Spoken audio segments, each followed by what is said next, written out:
చాలా దేశాలు చరిత్రలో చాలా మంది నాయకులు పౌరుల్ని తయారు చేయడంలో వాళ్ళు ఒక బాధ్యత తీసుకొని చేశారు. ఒక సింగపూర్ ని ఒక ఫిషర్మెన్ విలేజ్ ని ఈ రోజు మోస్ట్ లివబులే కాకుండా మోస్ట్ అడ్వాన్స్డ్ దేశంగా తయారు చేశారు. ఒక పబ్లిక్ పాలసీలో ఆనాటి పాలకులు లీ కువాన్ యూ. ఇలాంటి అన్ని దేశాల్లో కూడా మనం చూస్తే ఇదే చరిత్ర మనకు గుర్తొస్తుంది. చరిత్ర అంతా నేను అందుకే 95లో ముఖ్యమంత్రి అయినప్పుడు ఆలోచించాను. మన రాష్ట్రం అంతా ఆంధ్రప్రదేశ్ అంటే వ్యవసాయం, అక్కడికక్కడే వ్యవసాయం చేసుకుంటూ అదే పనుల్లో ఉండేవాళ్ళం. మీరు గుర్తుపెట్టుకోవాల్సింది మీలో కూడా ఎందుకు నేను మాట్లాడుతున్నానంటే ఎప్పటికప్పుడు మీలో కూడా ఒక ఆలోచన విధానం రావాలి, చైతన్యవంతులు కావాలని చెప్తున్నాను. 91లో ఆర్థిక సంస్కరణలు వచ్చాయి. నేను 95లో ముఖ్యమంత్రి అయ్యాను. 93 ఆ ప్రాంతంలో ఇంటర్నెట్ రెవల్యూషన్ వచ్చింది. ఎవ్వరూ చేయని సాహసాలు నేను చేశాను. ఆ విషయం మీరు గుర్తుపెట్టుకోవాలి. మొట్టమొదటిగా సెకండ్ జనరేషన్ రిఫార్మ్స్ నేను ప్రారంభించాను. అక్కడి నుంచి ఐటీకి ప్రాధాన్యత ఇచ్చాను.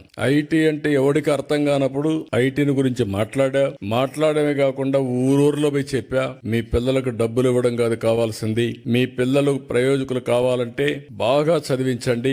మీరిచ్చే 100 ఎకరాలు 50 ఎకరాలు కోటి రూపాయల లెక్క కాదు, కొన్ని వేల కోట్లు సంపాదించే తెలివితేటలు వస్తాయి వీళ్ళకని చెప్పి ఆ రోజు చెప్పాను. చాలా మంది మీరు చూస్తే చరిత్రలో విలేజ్ నుంచి మండలానికో టౌన్ కి వెళ్లిపోయి పిల్లల్ని చదివించడానికి కాపురాలు పెట్టారు. అంటే నా మాట మీద నమ్మిన వాళ్ళందరూ బెనిఫిట్ అయ్యారు, నమ్మని వాళ్ళు మళ్ళీ కొంచెం నష్టపోయారు. అది వేరే విషయం. చరిత్రలో అందరూ నమ్మలేరు. అదే మరి హైదరాబాద్ ని డెవలప్ చేస్తామంటే నేను చెప్పా ఏం జరగబోతుందో హైదరాబాద్ లో అని. తెలివైన వాళ్ళు ముందుండే వాళ్ళు పెట్టుబడులు అది కూడా చెప్పాను. మీరు కూడా భూమి అమ్మద్దండి అని కూడా చెప్పేవాడిని. ఇప్పుడు అమ్మేస్తే మళ్ళీ విలువ పెరుగుతుంది, అప్పుడు బాధపడతారు, ఏదో అవసరం కొద్దికే ఇచ్చేయమని చెప్పాను. ఈ రోజు హైదరాబాద్ వల్ల తెలంగాణ రాష్ట్రానికి దేశంలో నెంబర్ 1 పర్ క్యాపిటల్ ఇన్కమ్ వచ్చిందంటే ఆ రోజు నేను వేసిన ఫౌండేషనే దానికి కారణం.